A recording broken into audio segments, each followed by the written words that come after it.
Hello, my name is Maria and I'm an OCD-free mum. In 2004, I had my first child, the most beautiful baby girl, and the beginning of motherhood was delightful. But very soon after, the cracks started to show and I felt overwhelmingly responsible for her, to the point where I was 100% responsible for preventing any harm, however small, from coming to her. And my fear, I could get it wrong. And I was having these intrusive thoughts and feelings about protection, so everything became difficult. Everything was a risk for me. I was conducting 24/7 risk assessments to protect my little girl. So for example, if I was washing her bottles of milk, I would spend hours washing. My hands were red, raw and bleeding because all I could think about was I have to keep these bottles clean. Otherwise, if I'm not careful, my child could get contaminated. I would be checking the steriliser over and over and over again. If I wanted to take her for a walk, I'd put her in the pram, and you would think that'd be a very natural thing to take your little girl for a walk. But I would be checking the ground for anything that resembled contaminated blood. So red, brown, anything from that palette, all I could think of, what if the wheels go on it and I bring it back into the house? If I'm not careful, my child, my precious daughter, could get poisoned or contaminated or she could die. Now this is how loud and extreme obsessive compulsive thoughts are. When I was weaning her and I wanted to give her fresh chicken, fresh eggs, but actually that came with me a risk, and I would be squirting the worktops with antibacterial agents and I couldn't cope with that. So I thought, okay, I'm going to give her baby food from a jar. I'll get the best organic food, so that reduced the guilt of not giving the fresh food. But OCD doesn't work like that. Actually what it does, it morphs. So when I bought a jar of food, when I was just about to give it to my daughter, I would hold it to my ear and hear the click when you open it, a bit like a jam jar. Because in my mind, well, someone could have put poison in there and I have to make sure that it's safe. So I was very confused about certain concepts.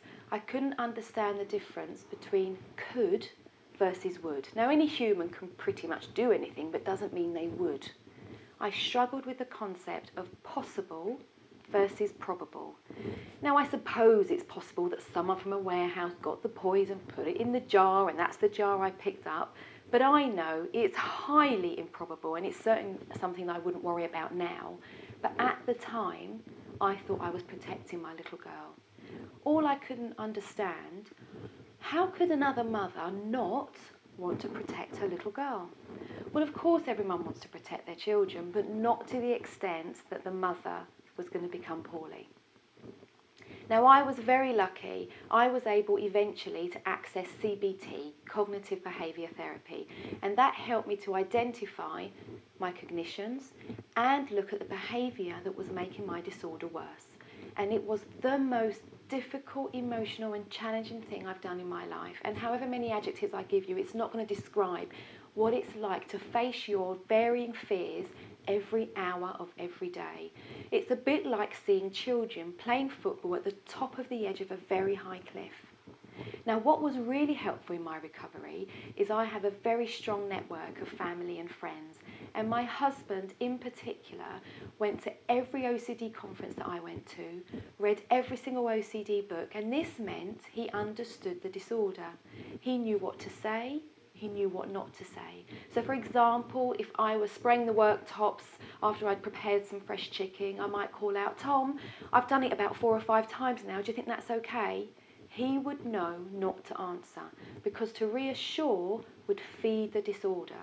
He wouldn't even come in the kitchen and physically take the spray and the wipe out of my hand, because really that's an implied term that I've cleaned it enough, and that's how cunning people with OCD can be. He would just not answer, or would come in, give me a cuddle and carry on playing with our little girl. But as well as that, I saw a lady on the television talking about overcoming her perinatal OCD. And she is now a very treasured friend of mine, Diana, and together we have set up Maternal OCD, a voluntary organisation, to look at the knowledge that is necessary to help someone overcome this disorder. And knowledge is key. Once I understood it, I was able to retrain my brain and understand what was going on.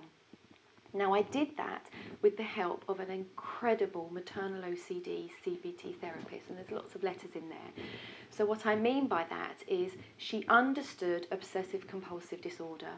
She knew how to apply cognitive behaviour therapy, but she also knew about its application to a perinatal patient, and that was absolutely pivotal for my recovery. I used exercise, and in the beginning I found it very difficult to run outside. I was concerned of what I was going to stand on, would I bring it into the house? But as I was getting better, that space outside running was very, very good for me. And also during my recovery, I would bank the good moments. So once I started to get better and I would have some times with my little girl with the absence of OCD anxiety, I would really treasure those and bank them. So for the next hour or the next day when I had a rough time, I would remember it. And also everyone talks about work-life balance. Well, when you talk about balance with someone who has a mental health disorder, there's another layer. If there's too much space, specifically with OCD, the compulsions will fill it, the behaviour, the unhealthy actions.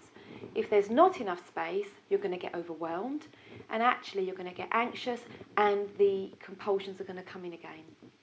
So it's a very personal fine line, but it's finding the focus that you feel makes you worthwhile. And for me, it was helping others. But what wasn't helpful is there wasn't any information through my pregnancy about mental health. So I slid from mild to severe OCD very quickly.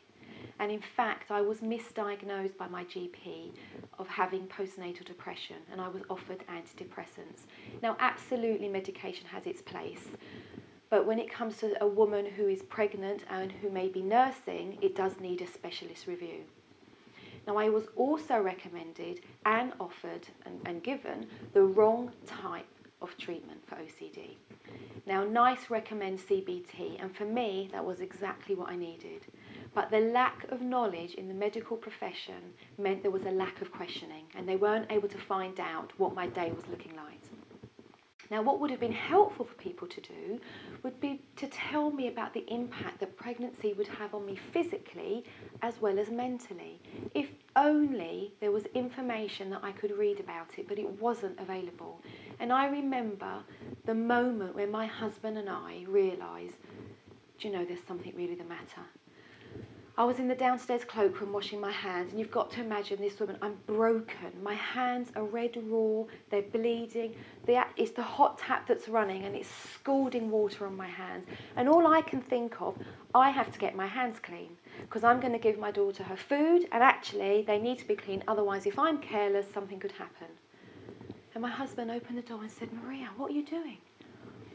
And I broke down sobbing and said, I can't stop washing my hands. I cannot stop washing my hands. And at that point, he took me away from the sink. He dried my hands. He sat me down on the sofa. This was not a woman who was just being a bit careful because she had a newborn. I was very poorly. And actually, if someone from the medical profession had normalised my intrusive thoughts, it would have made a huge difference. All of us humans get the odd thought, but someone with OCD, they red flag them. It makes them be hypervigilant, and it attaches an element of responsibility. And if someone had told me that all I had to do was challenge my thoughts, it would have made a huge difference. Now, what's really helpful for people to know is that even the small things are difficult. If you imagine a new mum, unless they've got a really good baby, they're going to be sleep deprived. Okay, now let's add an extraordinary amount of anxiety, and then on top of that, add an incredible amount of time and effort that it takes to carry out all of these compulsions and respond to all of these intrusive thoughts. It's tough. It's really exhausting. Now, it is common for mothers to be a little bit worried about their newborn, but it can stray to OCD when it takes over an hour a day that they respond unhealthily to these thoughts and they carry out repetitive behaviours. Now, the impact of this is huge. I mean, my mum and dad were so distressed to see their daughter just disappearing. I was so concerned about protecting my little girl. There was no time to be a wife. I was not a very good friend. My friends would call me and they would ask me if they had any problems, they'd want to talk to me, and I would say I was busy. I wasn't busy. I was washing, checking, cleaning, worrying, ruminating, going over and over and over something in my head. Have I done it right? Have I protected my little girl? They would say to me, do you want to come out, a day out on the farm? I couldn't cope with the risks.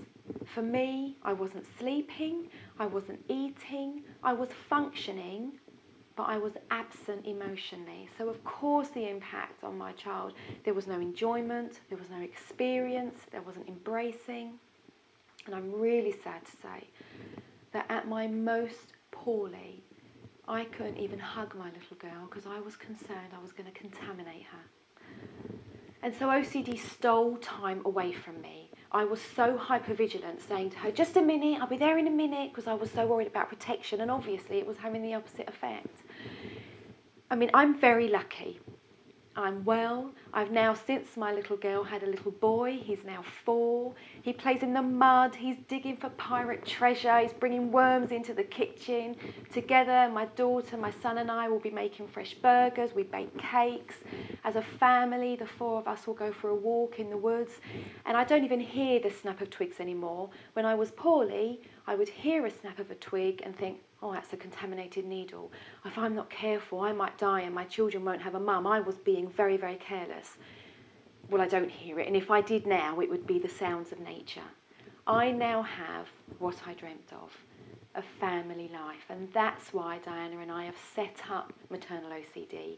So we can raise the awareness with health professionals so they can identify this disorder and actually signpost to the correct treatment. And for mothers, they can understand what's going on with their brain and they can get the fundamental right that any mother needs, and that's to enjoy motherhood.